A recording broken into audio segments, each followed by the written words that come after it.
नमस्कार साथियों, स्वागत है आप सभी का आपके अपने YouTube channel DJ sir classes पर।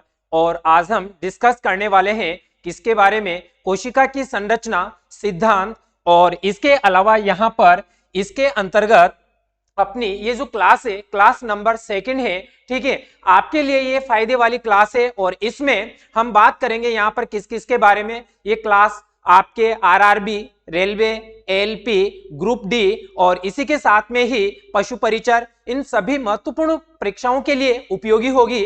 ठीक है, तो चलिए क्लास को स्टार्ट करते हैं। हम यहाँ पर आज का अपना पहला प्रश्न होगा, प्रश्न क्रमांक 5 जो स्क्रीन पर है, ध्यान दीजिएगा। रॉबर्ट हुक द्वारा कोशिकाओं की खोज किस प्रकार की गई है, आपसे प्रश्न पूछा गया है यहाँ पर। तो ऑप्शन ए है आपके सामने, पेड़ के पत्तों का निरीक्षण करते हुए, एक प्याज के छिलके को निरीक्षण करते हुए, रक्त का निरीक्षण करते हुए, कोर्क का निरीक्षण करते हुए। तो बताइएगा इसका करेक्ट आंसर क्या होगा। 5 सेकंड देता हूं मैं आपको, बताइएगा इसका आंसर। चलिए तो देखते हैं इसमें इसका करेक्ट आंसर क्या होगा। तो ध्यान रखोगे यहाँ पर क्या, कोर्क का निरीक्षण करते हुए is the correct answer. Cork का निरीक्षण करते हुए मैं बता देता हूं आपको यहाँ पर कि हम बात कर रहे हैं किसके बारे में, कोशिका के बारे में। अगर हम कोशिका की बात करते हैं यहाँ पर, तो जो कोशिका की खोज है वह किसने की है। तो ध्यान रखोगे कोशिका की खोज सर्वप्रथम रॉबर्ट हुक नामक वैज्ञानिक ने की है। किसने की है, रॉबर्ट हुक नामक वैज्ञानिक ने किए। कौन से सन में किए, तो ध्यान रखोगे 1665 ईस्वी में किए। 1665 ईस्वी में किए। और रॉबर्ट हुक नामक वैज्ञानिक ने जो कोशिका की खोज की है वह किस प्रकार की कोशिका थी, तो ध्यान रखिएगा मृत कोशिका थी। ठीक है, इसी के साथ साथ हम यहाँ पर बात करें किसके बारे में, जीवित कोशिका की। जीवित कोशिका की खोज किसने की है, तो ध्यान रखोगे जीवित कोशिका की खोज की है ल्यू वैन होक नामक वैज्ञानिक ने। किसने की है, ल्यू वैन होक नामक वैज्ञानिक ने। कौन से सन में की है, ध्यान रखोगे 1674 ईस्वी में की है। तो ध्यान दीजिएगा यहाँ पर प्रश्न था अपना यहाँ पर कोर्क। कोर्क क्या है, यहाँ पर मृत पार्ट है एक, तो इसमें किसकी खोज की गई है, कोशिका की खोज की गई है। तो इसलिए यहाँ पर जो अपना करेक्ट आंसर था वो था कोर्क का निरीक्षण करते हुए। ठीक है, चलिए आगे बढ़ते हैं हम यहाँ पर। इसके कुछ महत्वपूर्ण बिंदु होंगे, वह कौन कौन से, उसके बारे में हम डिस्कस करते हैं। तो चलिए ध्यान दीजिएगा कि कोशिका की खोज रॉबर्ट हुक द्वारा कौन से सन में की गई, 1665 ईस्वी में की गई। ध्यान रखोगे इन्होंने क्या किया था, कोर्क के स्लाइस का सामान्य आवर्धक यंत्र की सहायता से अध्ययन किया। और कोर्क की हम बात करें यहाँ पर, तो जो कोर्क है ये कहां से कौन सा पार्ट होता है, ये ध्यान रखोगे पेड़ की छाल का एक भाग होता है। ठीक है, और कोर्क की पतली स्लाइस ली और उसका सूक्ष्मदर्शी की सहायता से अध्ययन किया है। उन्होंने कोर्क की स्लाइस में अनेक कोष्ठक युक्त अथवा विभाजित बक्से देखे। बक्से मधुमक्खी के छत्ते के समान दिखाई दिए। किसके छत्ते के समान दिखाई दिए, मधुमक्खी के छत्ते के समान दिखाई दिए। तो ध्यान रखोगे यहाँ पर क्या, कि इसमें जो कोष्ठक बने हुए थे वह किस प्रकार से थे, तो ध्यान रखोगे इस प्रकार से इनकी क्या थी, स्ट्रक्चर थी। तो ध्यान रखोगे यहाँ पर इस प्रकार की इनकी क्या थी, स्ट्रक्चर थी। और हम बात करते हैं किसकी, कोशिका की हम बात करते हैं जब, तो जो कोशिका होती है ये सजीवों के शरीर की संरचनात्मक व क्रियात्मक इकाई होती है। और जो कोशिका की खोज की गई है, तो यानी कि जो कोशिका है इसकी पहचान कोष्ठक के फॉर्म में की गई है यहाँ पर, तो ध्यान रखिएगा। ठीक है, चलिए आगे बढ़ते हैं, सेकंड क्वेश्चन देखते हैं हम यहाँ पर। हाँ, प्रश्न क्रमांक 2 अपने पास में यहाँ पर कि कोशिका की खोज किसने की थी। तो सिंपल से अभी भी बात की हमने, is the correct answer Robert Hooke नामक वैज्ञानिक ने क्या की है, कोशिका की खोज की है। ध्यान रखोगे, ठीक है। हाँ, एक प्रश्न और यहाँ पर बनता है आपका, रूडोल्फ विर्चो की हम बात करते हैं यहाँ पर। तो ध्यान रखोगे इन्होंने क्या कहा था, सन 1955 में इन्होंने बोला था क्या, कि जो नई कोशिकाएं होती है, ठीक है, ध्यान रखोगे यहाँ पर कि जो नई कोशिकाएं होती है, इन नई कोशिकाओं की उत्पत्ति कहां से होती है। तो ध्यान रखोगे इसके अंतर्गत आप क्या, कि जो पुरानी कोशिकाएं हैं, पुरानी कोशिकाओं से क्या होती है, नई कोशिकाओं की उत्पत्ति होती है। ध्यान रखोगे ये बात किसने बोली है, पुरानी कोशिकाओं की जो उत्पत्ति होती है यहाँ पर। ठीक है, तो ध्यान रखोगे कि जो पुरानी कोशिकाएं होती है, पुरानी कोशिकाओं से क्या होती है, यहाँ पर नई कोशिकाओं की उत्पत्ति होती है। तो ध्यान रखेगा ये कौन से सन में कही गई है, तो ध्यान रखोगे 1955 में। इसके अलावा यहां पर हम देखते हैं, बताओ नेक्स्ट प्रश्न। चलिए इसके भी कुछ महत्वपूर्ण बिंदु है जिसके बारे में भी हम बात करते हैं। अभी अभी इसके बारे में तो हम बात कर चुके हैं। चलिए आगे बढ़ते हैं। हाँ, प्रश्न क्रमांक 3 ध्यान दीजिएगा। केंद्रक और कोशिका झिल्ली के बीच मौजूद जेली जैसे पदार्थ को क्या कहा जाता है? आपसे प्रश्न पूछा गया है, ठीक है। तो ध्यान रखोगे कि एक जो सेल होती है यानी कि जो कोशिका होती है, तो कोशिका के मध्य में तो क्या होता है, यहाँ पर केंद्रक होता है, ठीक है।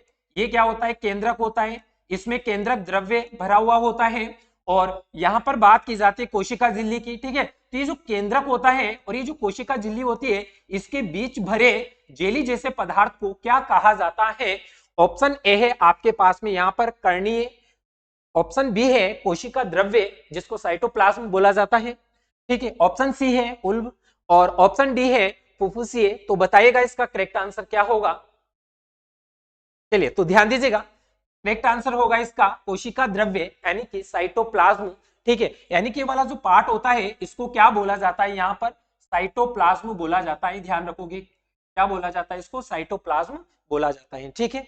चलिए आगे बढ़ते हैं। इसके कुछ महत्वपूर्ण बिंदुओं के बारे में हम बात करते हैं यहाँ पर। तो ध्यान रखोगे, क्या ध्यान रखोगे आप, हम बात कर चुके हैं पहले भी क्या कि जो कोशिका होती है ये सजीवों के शरीर की संरचनात्मक व क्रियात्मक इकाई होती है। ध्यान रखोगे, ये लाइन इंपोर्टेंट लाइन है, ठीक है। इसके अलावा यहाँ पर यह एक विशिष्ट पारगम्य कला से घिरी रहती है तथा प्राय इसमें स्वजनन की क्षमता होती है। ध्यान रखोगे, ठीक है। कोशिका की संरचना कोशिका झिल्ली, कोशिका द्रव्य और केंद्रक से मिलकर होती है, ठीक है, जिन्हें कोशिकांग कहते हैं। तो ध्यान रखिएगा यहाँ पर, ठीक है। क्या ध्यान रखोगे यहाँ पर कि जो कोशिका की जो संरचना होती है यानी कि सेल जो स्ट्रक्चर होती है उसमें क्या क्या होती है, तो कोशिका झिल्ली होती है, कोशिका द्रव्य होता है और केंद्रक होता है। इन तीनों से मिलकर के बनती है। ध्यान रखोगे। नेक्स्ट आगे बढ़ते हैं। कोशिका द्रव्य एक जेली जैसा पदार्थ होता है जो कोशिका झिल्ली, किस किस को, कोशिका झिल्ली और केंद्रक के बीच पाया जाता है। और क्या पाया जाता है इसमें, तो ध्यान रखिएगा कोशिका द्रव्य में अनेक कार्बनिक तथा अकार्बनिक पदार्थ होते हैं। कोशिका के अन्य संघटक अथवा कोशिकांग कोशिका द्रव्य में ही पाए जाते हैं। तो बच्चों ध्यान रखोगे आप यहाँ पर की बात की जाती है किसकी, कोशिकांगों की बात की जाती है यानी कि सेल ऑर्गेनेल की बात की जाती है। तो ध्यान रखोगे ये सभी कहां पर उपस्थित रहते हैं, तो ध्यान रखोगे ये सभी कहां पर उपस्थित रहते हैं, कोशिका द्रव्य में उपस्थित रहते हैं। यानी कि जो साइटोप्लाज्म होता है साइटोप्लाज्म में उपस्थित रहते हैं। तो ध्यान रखोगे ये कहानी थी यहाँ पर। चलिए आगे बढ़ते हैं, प्रश्न को आगे बढ़ाते हैं हम। नेक्स्ट प्रश्न, प्रश्न क्रमांक 4 थे आपके सामने। तो ध्यान दीजिएगा, प्रश्न क्या पूछा गया है आपसे, केंद्रक और कोशिका झिल्ली के बीच भरे हुए जेली जैसे पदार्थ को क्या कहा जाता है? अभी अभी हमने बात की है इसके बारे में। तो ध्यान रखोगे यहाँ पर क्या कहा जाता है इसको, साइटोप्लाज्म यानी कि कोशिका द्रव्य इसको कहा जाता है। ध्यान रखिएगा, ठीक है। चलिए इसमें और महत्वपूर्ण बिंदु कौन कौन से बात करते इसके बारे में, इनके बारे में भी बात कर चुके हैं हम। आगे बढ़ाते प्रश्न को। प्रश्न क्रमांक 5, प्रश्न क्या पूछा गया आपसे, साइटोप्लाज्म एक जेली जैसा द्रव होता है जो मौजूद होता है। देखो सबसे पहली बात तो ध्यान रखिएगा आप यहाँ पर क्या कि जो प्रश्न होता है प्रश्न पूछने का अलग अलग तरीका होता है। इसलिए आपको क्या करना है, प्रश्न को अच्छे से और ध्यान से पढ़ना है उसको कि प्रश्न में अपने से पूछा क्या गया है। अभी अभी 3 प्रश्न ऐसे आए हैं, ठीक है, जिसका वो आंसर है, वो आंसर क्या है कि उसमें से निकल करके आ रहा है, ठीक है। तो ध्यान रखिएगा यहाँ पर प्रश्न पूछा गया, एक बार फिर से पढ़ते इसको हम। साइटोप्लाज्म एक जेली जैसा द्रव होता है जो मौजूद होता है, किसमें मौजूद होता है, ध्यान रखोगे ऑप्शन ए अपने पास में यहाँ पर केंद्रक और कोशिकांगों के बीच, ऑप्शन बी है वसाओं और उत्तकों के बीच, ऑप्शन सी है तंत्रिकाओं और कोशिकाओं के बीच और ऑप्शन डी है केंद्रक और कोशिका झिल्ली के बीच। तो बताइएगा इसका करेक्ट आंसर क्या होगा। तो ध्यान रखिएगा करेक्ट आंसर होगा इसका क्या, केंद्रक और कोशिका झिल्ली के बीच। यानी कि जो साइटोप्लाज्म होता है ये किन किन के बीच होता है, ये केंद्रक और कोशिका झिल्ली जो सेल मेम्ब्रेन होती है इन दोनों के बीच में उपस्थित होता है, जिसको ही हम क्या बोलते हैं, साइटोप्लाज्म यानी कि कोशिका द्रव्य बोलते हैं, ध्यान रखिएगा। ठीक है, इसके कुछ महत्वपूर्ण बिंदु हैं, उनके बारे में हम बात करते हैं यहां पर। चलिए ध्यान रखोगे यहां पर, क्या ध्यान रखोगे बेटाओ आप यहां पर, कोशिका जीवों की आधारभूत संरचनात्मक एवं कार्यात्मक इकाई होती है। यह एक विशिष्ट पारगम्य कला से घिरी रहती है और इसमें स्वजनन की क्षमता होती है। ठीक है, तो ध्यान रखिएगा ये कहानी, इसके बारे में हम पहले भी बात कर चुके हैं, तो इसको रीड करने की कोई जरूरत नहीं है। चलिए प्रश्न को आगे बढ़ाते हैं। यहाँ पर प्रश्न क्रमांक 6 ध्यान रखिएगा। प्रश्न क्या पूछा गया आपसे, पानी की कमी के कारण कोशिका के संकुचित होकर कोशिका भित्ति से अलग होने की प्रक्रिया को क्या कहा जाता है। ध्यान रखोगे भाई, क्या कि जो सेल है, सेल क्या हो चुकी है, संकुचित हो चुकी है। ठीक है, तो यहां पर संकुचित होने के बाद ये कोशिका भित्ति से क्या हो चुकी है, अलग हो चुकी है, उस प्रक्रिया को क्या कहा जाता है। तो ऑप्शन है आपके पास में यहां पर D plasmolysis, option B cytolysis, और ऑप्शन सी प्रकाश संश्लेषण, और ऑप्शन डी है आपके सामने प्लाज्मोलिसिस। तो बताएगा इसका करेक्ट आंसर क्या होगा, तो ध्यान रखिएगा प्लाज्मोलिसिस कहा जाएगा इसको। चलिए इसके कुछ महत्वपूर्ण बिंदुओं के बारे में हम बात करते हैं। यहां पर ध्यान रखोगे यहां पर क्या कि पानी की कमी के कारण कोशिका के संकुचित होकर कोशिका भित्ति से अलग होने की प्रक्रिया को क्या कहा जाता है, तो ध्यान रखोगे प्लाज्मोलिसिस कहा जाता है, जिसको हम हिंदी में क्या बोलते हैं, जीव द्रव्य कुंचन बोलते हैं। तो ध्यान रखोगे यहां पर। ठीक है, नेक्स्ट प्रश्न को आगे बढ़ाते हैं हम यहां पर, तो ध्यान रखिएगा प्रश्न क्रमांक 7। चलिए प्रश्न क्या पूछा गया आपसे, को कोशिका के पावर हाउस के रूप में जाना जाता है, यानी कि पावर हाउस के रूप में किसको जाना जाता है। तो ऑप्शन ए आपके सामने कोशिका द्रव्य, option B mitochondria, option C केंद्र, और ऑप्शन डी है अंतःप्रद्रवी जालिका। तो बताइएगा इसका करेक्ट आंसर क्या होगा। चलिए ध्यान रखोगे इसका करेक्ट आंसर होगा माइटोकॉन्ड्रिया। माइटोकॉन्ड्रिया ध्यान रखोगे। इसके कुछ महत्वपूर्ण बिंदुओं के बारे में हम बात करते हैं आगे, तो ध्यान रखोगे इसमें। देखो माइटोकॉन्ड्रिया होता क्या है, सबसे पहले तो ध्यान रखोगे यहां पर इसको हम पावर हाउस क्यों बोल रहे हैं, क्योंकि ये क्या करता है, कोशिका को क्या करता है, ऊर्जा प्रदान करने का कार्य करता है। ठीक है, और क्या कहानी है इसके बारे में, तो ध्यान रखोगे ऊर्जा युक्त कार्बनिक पदार्थों का ऑक्सीकरण माइटोकॉन्ड्रिया में होता है, जिससे काफी मात्रा में क्या प्राप्त होती है, ऊर्जा प्राप्त होती है। इसलिए माइटोकॉन्ड्रिया को कोशिका का क्या बोला जाता है, ध्यान रखोगे पावर हाउस बोला जाता है। ठीक है, इसके अलावा क्या है इसमें, तो ध्यान रखोगे हाँ ये जो ऊर्जा होती है, तो इस ऊर्जा की ध्यान रखोगे आप क्या कि ये ऊर्जा एडिनोसिन ट्राइफॉस्फेट के रूप में होती है, और एटीपी इसको शॉर्ट में बोला जाता है। ध्यान रखोगे कभी प्रश्न पूछ लिया जाता है क्या कि जैसे हम बात करें यहाँ पर एटीपी, एटीपी का फुल फॉर्म क्या है, तो ध्यान रखोगे एडिनोसिन ट्राइफॉस्फेट। ध्यान रखोगे यानी कि यहाँ पर जो माइटोकॉन्ड्रिया है, माइटोकॉन्ड्रिया को जो ऊर्जा प्राप्त हो रही है वह किस रूप में, एटीपी के रूप में प्राप्त हो रही है, ध्यान रखिएगा। ठीक है, इसके अलावा यहाँ पर इसका जो निर्माण है वह एडीपी, एडीपी का मतलब क्या होता है यहाँ पर, ध्यान रखोगे एडिनोसिन डाइफॉस्फेट होता है, ध्यान रख लीजिएगा, एवं अकार्बनिक फॉस्फेट के संयोग से होता है। इसे कोशिका का श्वसन स्थल भी कहते हैं। और इसके अलावा जीवाणु एवं नीलहरित शैवाल को छोड़कर सभी सजीव पादप एवं जंतु कोशिकाओं में माइटोकॉन्ड्रिया पाया जाता है। तो ध्यान रखोगे आप यहां पर क्या कि जो माइटोकॉन्ड्रिया होता है, माइटोकॉन्ड्रिया किन किन जीवों में उपस्थित होता है, तो ध्यान रखोगे यहां पर ये वाली लाइन ध्यान रखना क्या कि जो जीवाणु और नीलहरित शैवाल होते हैं इनको छोड़ करके सभी सजीव पादप और जो जंतु कोशिकाएं होती है उनमें क्या पाया जाता है, माइटोकॉन्ड्रिया पाया जाता है। ध्यान रखोगे महत्वपूर्ण बात है यहाँ पर। चलिए प्रश्न को आगे बढ़ाते हैं हम यहाँ पर।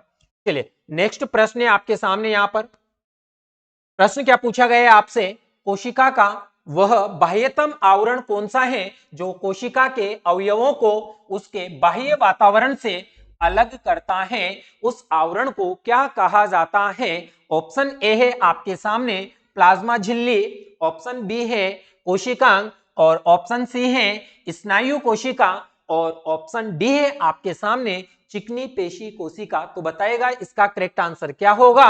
तो ध्यान रखिएगा इसका करेक्ट आंसर होगा प्लाज्मा झिल्ली। ठीक है, चलिए इसकी कुछ महत्वपूर्ण बिंदु है जिसके बारे में हम बात करते हैं। हाँ, ध्यान रखोगे कोशिका के सबसे बाहर चारों ओर एक बहुत पतली, मुलायम और लचीली झिल्ली होती है जिसे कोशिका झिल्ली या प्लाज्मा मेम्ब्रेन या प्लाज्मा झिल्ली कहते हैं। यह झिल्ली जीवित एवं अर्ध पारगम्य होती है। इंपॉर्टेंट बात है यहां पर, ये जो झिल्ली होती है कैसी होती है, जीवित होती है और अर्ध पारगम्य होती है। यह कोशिका के अवयवों को उसके बाह्य वातावरण से क्या करती है, अलग करती है। और कोशिका झिल्ली लिपिड और प्रोटीन से बनी होती है। इंपोर्टेंट लाइन ये ध्यान रखोगे, प्रश्न पूछा जाता है कि कोशिका झिल्ली किसकी बनी होती है। तो ध्यान रखोगे कोशिका झिल्ली किस किस की बनी होती है, तो लिपिड यानी कि वसा और प्रोटीन दोनों से मिलकर के बनी होती है, ध्यान रखना। इसके अलावा यहाँ पर यह भिन्न भिन्न प्रकार के अणुओं को बाहर निकालने एवं अंदर आने में नियंत्रण करती है। यानी कि कोई भी जो पदार्थ होते हैं वो क्या करते हैं, बाहर निकलते हैं या फिर अंदर आते हैं, तो उनको कंट्रोल करने का कार्य करती है। कौन करती है, प्लाज्मा झिल्ली करती है। यानी कि एक प्रकार से हम बोल सकते हैं कि जैसे कहीं हम जाते हैं, ठीक है, कुछ ऐसी जगह पर जाते हैं, जैसे मान लीजिएगा आप कहीं मॉल में गए, ठीक है, तो वहां पर गार्ड होते हैं, ठीक है, तो वो क्या करते हैं, कुछ अगर हम क्या करते हैं, कुछ अदर सामान लेकर के जाते हैं, कुछ ऐसे उपकरण लेकर के जाते हैं, हम कुछ ऐसे सामान लेकर के जाते हैं जो ले जाना जरूरी नहीं है, तो मैं क्या करती हूँ, वो वहां पर रोक लेते, जाने नहीं देते अंदर। ठीक है, ठीक इसी प्रकार से यहाँ पर भी जो प्लाज्मा झिल्ली होती है ये क्या करती है कि कोशिका के लिए जो आवश्यक पदार्थ होते हैं और जो अनावश्यक पदार्थ है जिनको बाहर निकालना जरूरी होता है उनको क्या कर देती है, बाहर निकाल देती है, और जो आवश्यक होती है उनको अंदर आने देती है। तो यही यानी कि यहां पर इनको, इन पदार्थों को कंट्रोल करने का कार्य करती है, ध्यान रखिएगा। चलिए आगे बढ़ते हैं, प्रश्न को आगे बढ़ाते हैं हम यहां पर। चलिए नेक्स्ट क्वेश्चन है आपके सामने यहां पर, इक्वेटोरियन प्लेट पर कोशिका के केंद्र में गुणसूत्रों का संरेखण माइटोसिस के किस चरण का गठन करता है। और जब हम बात करते हैं किसकी, माइटोसिस की हम बात करते हैं, तो माइटोसिस की जो अवस्थाएं होती है वह कितनी होती है, 4 अवस्थाएं होती हैं। ठीक है, तो आपको दिखाई दे रहा होगा यहां पर ऑप्शन ए आपके सामने, टीलोफेज, प्रोफेज, मेटाफेज, एनाफेज। ठीक है, तो बताइएगा इन चारों में से करेक्ट आंसर कौन सा होगा। तो ध्यान रखिएगा is the correct answer metaphase.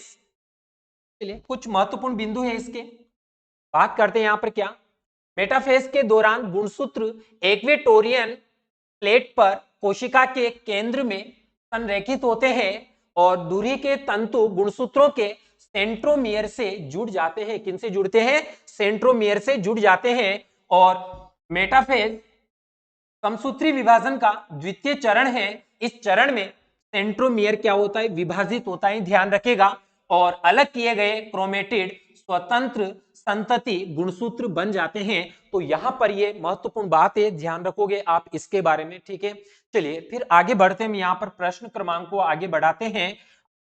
अगला प्रश्न है अपना यहां पर, स्वतंत्र अस्तित्व के सक्षम जीव की सबसे छोटी इकाई क्या होती है। आपसे पूछा गया है क्या, छोटी इकाई पूछा गया है आपसे, सबसे छोटी इकाई आपसे पूछा गया है। तो ध्यान रखोगे ऑप्शन ए आपके सामने यहां पर कोशिका, ऑप्शन बी कोशिका द्रव्य, ऑप्शन सी रिक्तियां और ऑप्शन डी जीव द्रव्य। तो बताएगा इसका करेक्ट आंसर क्या होगा।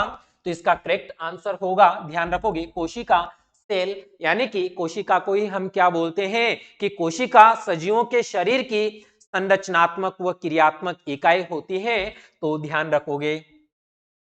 चलिए फिर आगे बढ़ते हैं हम यहां पर। चलिए कुछ महत्वपूर्ण बातें यहां पर जो ध्यान रखोगे आप क्या, कि स्वतंत्र अस्तित्व के सक्षम जीव की सबसे छोटी इकाई कोशिका होती है। सबसे छोटी इकाई कौन सी होती है, कोशिका होती है। इसे जीवन की मूलभूत इकाई के रूप नाम से भी जाना जाता है। कौन सी इकाई के नाम से जाना जाता है, इसको ध्यान रखोगे, मूलभूत इकाई के नाम से भी इसको जाना जाता है। और इसके अलावा यहाँ पर मनुष्य तथा अन्य जीव जंतु और पेड़ पौधों का निर्माण कोशिका से ही हुआ है। यानी कि जितने भी जीवित जीव हैं उन सभी का निर्माण किनसे हुआ है, कोशिका से ही हुआ है, ध्यान रखोगे। ठीक है, बिना कोशिका से किसी भी जीव का जीवन असंभव है, यानी कि अगर कोशिका ही उपस्थित नहीं होगी तो वो जीव जीवित नहीं रहेगा, ध्यान रखेगा। इसलिए यहां पर कहा गया है क्या कि बिना कोशिका से किसी भी जीव का जीवन संभव नहीं है, ध्यान रखिएगा। अमीबा से लेकर सभी विशालकाय प्राणियों में कोशिका पाई जाती है, ध्यान रखना, यानी कि छोटे से छोटा सूक्ष्म जीव से लेकर के, ठीक है, सभी जीवों में क्या पाई जाती है, जो सबसे बड़ा जीव होता है वहां तक उन सभी जीवों में कोशिकाएं पाई जाती हैं, ध्यान रखिएगा। ठीक है, तो ये कहानी थी किसके बारे में, कोशिका के बारे में। प्रश्न क्रमांक को हम आगे बढ़ाते हैं यहां पर, चलिए देखते हैं। नेक्स्ट क्वेश्चन है अपना यहां पर, जीवन की मूलभूत इकाई क्या है, अभी अभी हमने बात की है, ठीक है, तो बताइएगा। सिंपल सा प्रश्न है, बता दोगे आप यहां पर, क्या इज द करेक्ट आंसर कोशिका, यानी कि सेल। जीवन की मूलभूत इकाई क्या है, सेल। चलिए आगे बढ़ते हैं, इसके बारे में हम बात कर चुके हैं यहां पर। चलिए अगला प्रश्न आपके पास में यहां पर, कोशिकाओं में प्रोटीन और लिपिड के परिवहन, संशोधन और पैकेजिंग के लिए निम्नलिखित में से कौन सा कोशिकांग उत्तरदायी है। तो ऑप्शन ए आपके पास में यहां पर खुरदरी अंतःप्रद्रवी जालिका, ऑप्शन बी चिकनी अंतःप्रद्रवी जालिका, ऑप्शन सी राइबोसोम और ऑप्शन डी गोल्जी काय। तो इसका सही जवाब दीजिएगा, क्या होगा। चलिए इसका करेक्ट आंसर होगा यहां पर क्या, गोल्जी काय, ध्यान रखेगा। कुछ महत्वपूर्ण बातें इसकी ध्यान रखेंगे यहां पर, क्या कोशिकाओं में प्रोटीन और लिपिड के परिवहन, संशोधन और पैकेजिंग के लिए गोल्जी काय नामक कोशिकांग उत्तरदायी होता है। यह कोशिका के अंदर स्रावित पदार्थों के संग्रह व परिवहन में सहायक होता है। दो चीजें यहाँ पर क्या, एक तो परिवहन, यानी कि जो पदार्थ होते हैं एक स्थान से दूसरे स्थान पर उन पदार्थों का जो परिवहन होता है, ठीक है, और इसके अलावा क्या होता है, संग्रह होता है। तो दोनों चीजों में महत्वपूर्ण जो भूमिका होती है वह किसकी होती है, गोल्जी काय की होती है, ध्यान रखेगा। ठीक है, चलिए फिर आगे बढ़ते हैं यहां पर। अगला प्रश्न अपने सामने यहां पर, निम्न में से कौन सी झिल्ली संयोजित थैली पाचक एंजाइमों से भरी होती है, किनसे भरी होती है, थैली पाचक एंजाइमों से भरी होती है। तो जवाब दीजिएगा इसका, आपके सामने यहां पर ऑप्शन है, ऑप्शन ए है गोल्जी काय, option B mitochondria, option C lysosome, option D रसधानी। बताएगा इसका करेक्ट आंसर क्या होगा। तो ध्यान रखेगा यहां पर इसका करेक्ट आंसर होगा लाइसोसोम। ठीक है, इसके कुछ महत्वपूर्ण बिंदु हैं जिसके बारे में हम बात करते हैं यहां पर। चलिए हाँ, सबसे पहली बात आप यहां पर ध्यान रखोगे, लाइसोसोम की खोज किसके द्वारा की गई है, डी डुवे नामक जो वैज्ञानिक है इनके द्वारा 1955 में की थी। और ये अधिकतर जंतु कोशिकाओं में मुख्य रूप से एंजाइम अभिक्रियाएं करने वाली कोशिकाओं जैसे अग्नाशय, यकृत, मस्तिष्क और गुर्दे आदि में पाए जाते हैं। लाइसोसोम सूक्ष्म, गोल, एक हरी झिल्ली से घिरी तथा पाचक एंजाइमों से भरी थैली जैसी संरचना होती है। इसका सबसे प्रमुख कार्य बाहरी पदार्थों का भक्षण व पाचन करना है। तो ध्यान रखेगा कि जो लाइसोसोम है, लाइसोसोम की खोज किसके द्वारा की गई है, ठीक है, डी डुवे नाम ध्यान रखेगा। इसके अलावा कि लाइसोसोम का मुख्य कार्य क्या होता है, तो ध्यान रखना बाहर से आने वाले जो पदार्थ होते हैं उनका क्या करना होता है, ध्यान रखोगे, यानी बाहरी पदार्थों का भक्षण करना होता है और इसके साथ ही पाचन करना होता है। इसलिए यहां पर इसे क्या कहा गया है, आत्मघाती थैली, सुसाइड बैग कहा जाता है। तो प्रश्न ये भी बन जाता है आपका यहां से कि आत्मघाती थैली किसे कहा जाता है। तो ध्यान रखोगे लाइसोसोम को आत्मघाती थैली कहा जाता है, ध्यान रखेगा। तो ये लाइसोसोम के बारे में यहां पर महत्वपूर्ण जानकारी थी जिसके बारे में आप ध्यान रखोगे। ठीक है, चलिए प्रश्न को आगे बढ़ाते हैं हम यहां पर। अगला प्रश्न अपना यहां पर, निम्नलिखित कोशिकांगों में से किसे कोशिका की आत्मघाती थैली कहा जाता है। देखो अभी अभी हमने बात की है यहां पर और प्रश्न बन चुका है आपका, तो बता दीजिएगा आप इसका करेक्ट आंसर क्या होगा यहाँ पर कि सुसाइड बेग किसको कहा जाता है, तो ध्यान रखोगे is the correct answer lysosome. Lysosome को क्या कहा जाता है यहाँ पर, आत्मघाती थैली कहा जाता है। चलिए इसके बारे में हम बात कर चुके हैं। यहां पर अगला प्रश्न अपना यहां पर राइबोसोम बनाते हैं, जवाब दीजिएगा इसका। ऑप्शन ए है वसा, option B lipid, option C protein, option D starch. बताएगा इसका करेक्ट आंसर क्या होगा। चलिए बता देता हूं मैं, इसका करेक्ट आंसर होगा यहां पर प्रोटीन।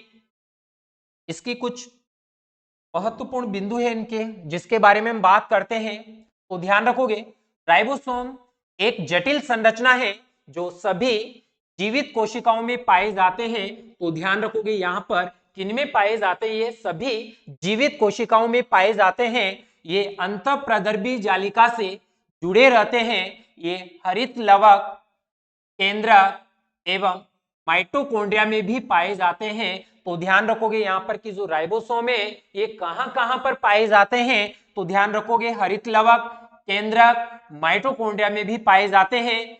राइबोसोम प्रोटीन संश्लेषण नामक प्रक्रिया में क्या करते हैं, एमिनो एसिड से प्रोटीन बनाते हैं। तो ध्यान रखना यहाँ पर ये प्रोटीन किनसे बनाते हैं, जो एमिनो एसिड होते हैं, एमिनो एसिड से क्या करते हैं, ये प्रोटीन बनाते हैं। तो ध्यान रखेगा ये कहानी थी यहाँ पर किसके बारे में, राइबोसोम के बारे में। तो ध्यान रखेगा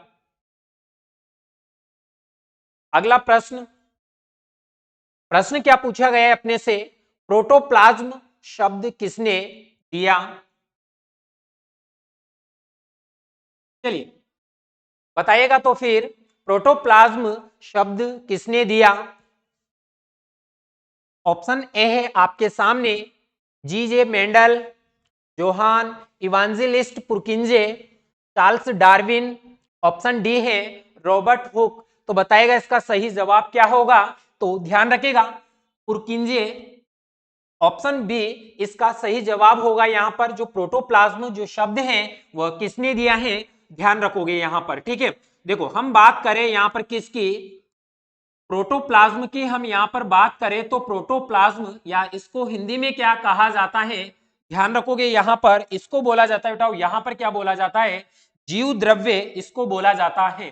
क्या बोला जाता है इसको, जीव द्रव्य इसको बोला जाता है। और प्रश्न बन जाता है यहां से क्या, कि जो जीव द्रव्य होता है यानी कि जो प्रत्येक जो जीव होता है, प्रत्येक जीव के जीवन का क्या होता है, ये भौतिक आधार होता है। तो ध्यान रखोगे यहां पर जीवन का भौतिक आधार, भौतिक आधार यानी कि हमने बात की है यहां पर किसके बारे में, जीव द्रव्य प्रोटोप्लाज्म के बारे में बात की है कि जो प्रोटोप्लाज्म होता है ये जीवों के जीवन का क्या होता है, यहाँ पर भौतिक आधार होता है, यानी कि इसका रहना जरूरी होता है। ये जो बात कही गई है यहाँ पर किसकी, भौतिक आधार की। तो ध्यान रखोगे एक वैज्ञानिक है जिनका नाम क्या है, हेक्सले नामक वैज्ञानिक है, जिन्होंने कहा है कि प्रोटोप्लाज्म क्या होता है, जीवन का भौतिक आधार होता है, ध्यान रखिएगा। ठीक है, इसके अलावा हम यहाँ पर रॉबर्ट हुक की तो बात कर चुके हैं, ध्यान रखोगे। ठीक है, चलिए आगे बढ़ते हैं फिर हम। हाँ, जीव द्रव्य का नामकरण तो पुरकिंजे के द्वारा किया गया है, ध्यान रखोगे। ठीक है, कब किया गया है, 1839 में किया गया है।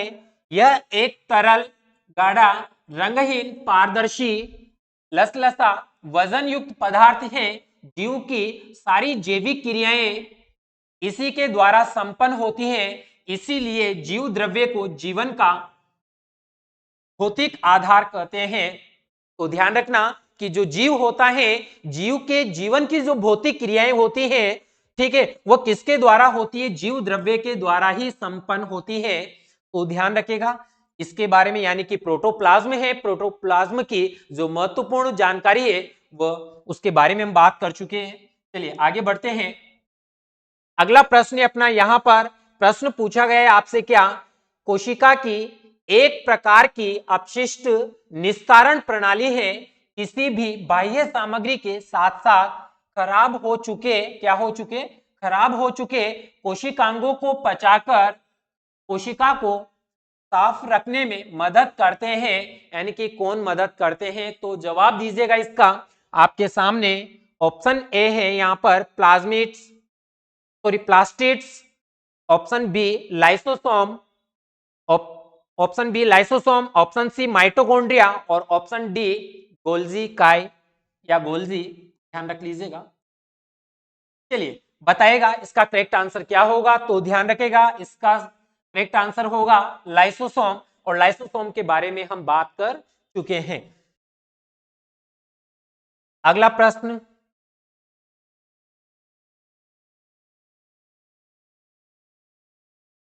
अगला प्रश्न है आपके सामने यहां पर, बताइएगा प्रश्न क्या पूछा गया है आपसे, निम्नलिखित में से कौन सा ऑर्गेनेल किसी भी बाह्य सामग्री को पचाकर कोशिका को साफ रखने में सहायक होता है, साथ ही कोशिकांग को क्लांत भी करता है। यानी कि यहां पर उनका क्या करता है कि जो अपशिष्ट बने हुए हैं अपशिष्टों का निस्तारण करने का कार्य करता है। तो बताइएगा कि इसका करेक्ट आंसर क्या होगा यहां पर, तो ध्यान रखिएगा इसका करेक्ट आंसर क्या होगा, लाइसोसोम होगा। लाइसोसोम की जैसे कि हमने बात की है यहां पर, मैं बता देता हूं आपको एक बार फिर से, यहां पर हमने लाइसोसोम की बात की है कि जो लाइसोसोम है, लाइसोसोम कोशिका की एक प्रकार की क्या होती है, ध्यान रखोगे, अपशिष्ट निस्तारण प्रणाली है। लाइसोसोम का मुख्य कार्य क्या होता है, पाचन करना होता है।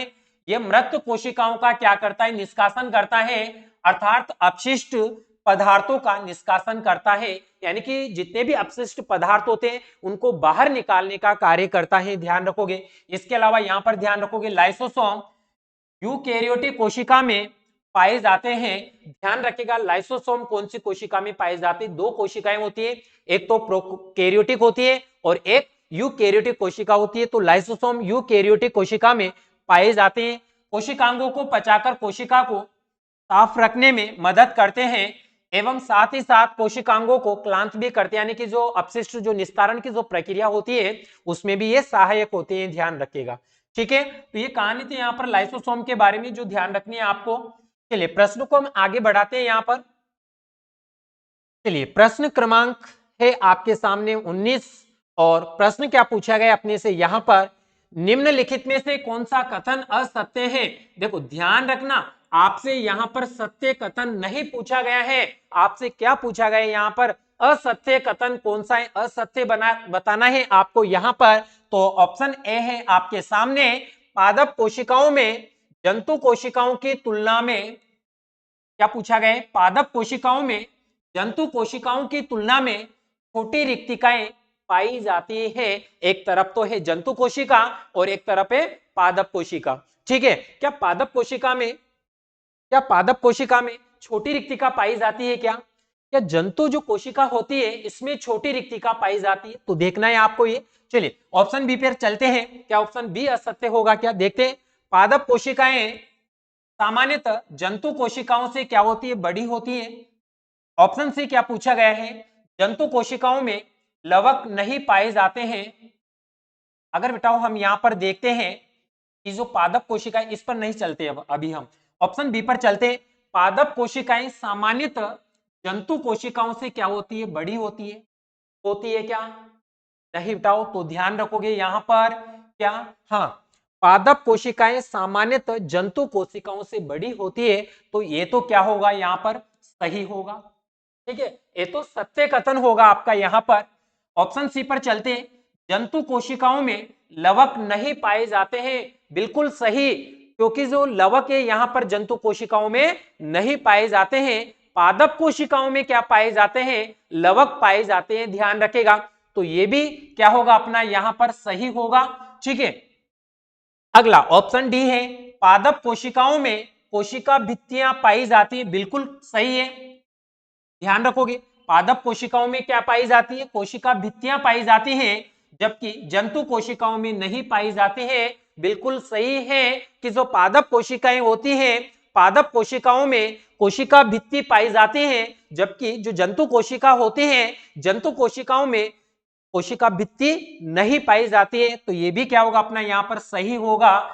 तो यहाँ पर ये जो कथन दिया गया है ये क्या है, यहाँ पर गलत है, यानी कि तो फिर अपना यहाँ पर कौन सा कथन असत्य कथन हुआ, तो ध्यान रखेगा असत्य कथन कौन सा है अपना यहाँ पर, तो ध्यान रखोगे असत्य कथन है अपना यहाँ पर ऑप्शन ए वाला, तो ध्यान रखेगा। तो कहने का मतलब है यहाँ पर अपना क्या कि जो करेक्ट आंसर होगा, करेक्ट आंसर कौन सा होगा अपना, तो ध्यान रखोगे यहाँ पर करेक्ट आंसर होगा ये वाला, ठीक है। यानी कि पादप कोशिकाओं में जंतु कोशिकाओं की तुलना में छोटी रिक्तिकाएं पाई जाती है। तो मैं बता दूं आपको यहाँ पर क्या कि हम बात करें यहाँ पर किसकी, एक तो बात की जा रही है जंतु कोशिका की और दूसरी बात की जा रही है यहाँ पर किसकी, पादप कोशिका की बात की जा रही है, ठीक है। तो ध्यान रखोगे यहाँ पर कि जो जंतु कोशिका होती है, जंतु कोशिका में रिक्तिका कैसी होती है, तो ध्यान रखोगे यहाँ पर जंतु कोशिका में रिक्तिका छोटी होती है, जंतु कोशिका में रिक्तिका कैसी होती है, छोटी होती है। और जो पादप कोशिकाएं होती है, पादप कोशिकाओं में रिक्तिका कैसी होती है, बड़ी होती है, ध्यान रखेगा। इसके बारे में हम विस्तृत बात करते हैं हम यहाँ पर अगले पेज पर। चलिए, तो आपके सामने यहाँ पर जंतु कोशिका और पादप कोशिका में अंतर, तो ध्यान रखेगा पादप कोशिका और जंतु कोशिका में अंतर देखते हम यहाँ पर। सबसे पहला जो अंतर है वह क्या है, यहाँ पर आकार में पादप कोशिका जंतु कोशिका से कैसी होती है, बड़ी होती है, ध्यान रखोगे। और जंतु कोशिका प्राय आकार में कैसी होती है, छोटी होती है, ध्यान रखोगे। सेकेंड है यहाँ पर सेलुलोज जैसे प्लाज्मा झिल्ली से बनी कोशिका भित्ति उपस्थित रहती है, किसमें, पादप कोशिका में। जंतु कोशिका में ध्यान रखोगे जंतु कोशिका में कोशिका भित्ति अनुपस्थित होती है, यानी कि यहाँ पर इनमें कोशिका भित्ति नहीं पाई जाती है। थर्ड पॉइंट है यहाँ पर ध्यान रखोगे पादप में रसधानी या रिक्तिका बड़ी होती है, ध्यान रखना, अभी अभी हमने बात की है पहले भी। जंतु कोशिका में रसधानी या रिक्तिका बहुत छोटी और अस्थायी होती है, ध्यान रखोगे यहाँ पर क्या कि जो जंतु कोशिका होती है, जंतु कोशिका में रिक्तिका या रसधानी छोटी होती है या फिर अस्थायी होती है, यानी कि या तो फिर अनुपस्थित होगी या अस्थायी हम बोल सकते हैं, और छोटी होती है, ध्यान रखिएगा, ठीक है। इसके अलावा फोर्थ पॉइंट ध्यान रखोगे जो पादप कोशिका होती है, पादप कोशिका में लवक पाए जाते हैं, जबकि जंतु कोशिका में लवक नहीं होते हैं, ध्यान रखिएगा, ठीक है। चलिए आगे बढ़ते हैं। अगला प्रश्न है अपना यहाँ पर प्रश्न क्रमांक 20। चलिए पढ़ते हैं इसको। इनमें से कौन सा तरल पदार्थ हाथ से अवशोषित वसा को ग्रहण करता है, किसको ग्रहण करता है, अवशोषित वसा को ग्रहण करता है और अतिरिक्त द्रव को अतिरिक्त कोशिकीय स्थान से वापस कहां पर ले जाता है, रक्त में ले जाता है। तो कौन ले जाता है, ध्यान रखेगा। ऑप्शन ए है आपके सामने प्लेटलेट्स, ऑप्शन बी है केशिकाएं, और ऑप्शन सी है प्लाज्मा, और ऑप्शन डी है लसिका। तो ध्यान रखेगा इसका करेक्ट आंसर क्या होगा, लसिका। और लसिका के बारे में महत्वपूर्ण जानकारी क्या है, तो देखते हैं अगले पेज पर। तो ध्यान दीजिएगा, हम बात करें यहाँ पर किसकी, लसिका की। तो लसिका क्या होती है, लसिका एक रंगहीन द्रव है जो कोशिकाओं के चारों ओर एक पतली परत के रूप में विद्यमान रहती है। इस द्रव में विशिष्ट लिम्फोसाइट होते हैं जो शरीर की प्रतिरक्षा अनुक्रिया के लिए उत्तरदायी होते हैं। लसिका पोषक पदार्थ, हार्मोन आदि का क्या करता है, संवहन करती है। यह आंत में उपस्थित लेक्टियल वसा को अवशोषित करती है। तो ध्यान रखेगा कौन सी वसा को अवशोषित करती है, लेक्टियल वसा को अवशोषित करती है। और इसके अलावा अतिरिक्त द्रव को अतिरिक्त कोशिकीय स्थान से वापस रक्त में ले जाती हैं। तो ध्यान रखेगा ये प्रश्न था यहाँ पर अपना किसके बारे में, लसिका के बारे में, यानी कि पूरी कहानी पढ़ी है हमने किसके बारे में, लसिका के बारे में। तो ध्यान रखेगा। चलिए आगे बढ़ते हैं, नेक्स्ट क्या है। चलिए हाँ, तो आज तक की क्लास अपनी यही तक की थी। तो ध्यान रखेगा, आपको ध्यान रखना है बेटा यहाँ पर क्या कि जितने भी महत्वपूर्ण प्रश्न आपको करवाए गए हैं, ठीक है, तो ये आपके लिए महत्वपूर्ण है। तो ध्यान रखिएगा, ये विभिन्न प्रकार की जो प्रतियोगी जो परीक्षाएं हैं, एएलपी ले लो आप, ग्रुप डी है, ठीक है, पशु परिचर्या, सीईटी है, इन सभी के लिए महत्वपूर्ण साबित होगी। तो आप इन क्लास को देखना ना भूलें। और प्रत्येक दिन आपको क्या करना है, अगर आपको लाइव क्लासेस देखनी है, ठीक है, यहां पर डीजे सर क्लासेस पर ऑनलाइन क्लास मिलेगी आपको, ठीक है। इसके अलावा यहां पर लाइव क्लास मिलेगी आपको, जिसमें मैथ्स है, ठीक है, जीके है, साइंस है, ठीक है, इन सभी की क्लासें आपको उपलब्ध होगी। और इसी के साथ में यहां पर सीमित समय के लिए स्पेशल ऑफर है आपके लिए, एलपी के लिए सीबीटी फर्स्ट और सीबीटी सेकंड के लिए ऑनलाइन कोर्स उपलब्ध हैं, जो मात्र कितने रुपए में है, 1100 रुपए में है, ठीक है। तो ध्यान रखिएगा, यहां पर अगर आप एलपी की तैयारी कर रहे हैं तो डीजे सर क्लासेस के साथ जुड़िएगा और अपने सपनों को एक नई उड़ान दीजिएगा, ठीक है। और ध्यान रखिएगा, इसी के साथ साथ क्या, अगर आप इस चैनल पर नए हैं तो प्लीज चैनल को सब्सक्राइब करें और वीडियो को लाइक करें और ज्यादा से ज्यादा इस वीडियो को सभी स्टूडेंट्स तक पहुंचा दीजिएगा। और यदि आप ऐसी क्लासें लेना चाहते हैं और तो आपको क्या करना होगा, इस क्लास को ज्यादा से ज्यादा स्टूडेंट्स तक पहुंचाना होगा, ठीक है। तो मिलते हैं हम नेक्स्ट क्लास में और मेरे को इंतजार रहेगा आपका, ठीक है। क्या आप नेक्स्ट क्लास में और इससे भी अच्छे प्रश्न देखना चाहते हो तो इस क्लास को देखना ना भूलें, ताकि आप अपने सपनों को एक नई उड़ान दे सके। तो ध्यान रखिएगा, इंतजार रहेगा मेरे को। आप क्या करोगे, कमेंट बॉक्स में कमेंट करके बताओगे मेरे को कि ये जो क्लास है आपको कैसी लगी है, ठीक है। तो ध्यान रखिएगा, मिलते हैं नेक्स्ट क्लास में, तब तक स्वस्थ रहिए, मस्त रहिए, व्यस्त रहिए, ठीक है। जय हिंद, जय भारत।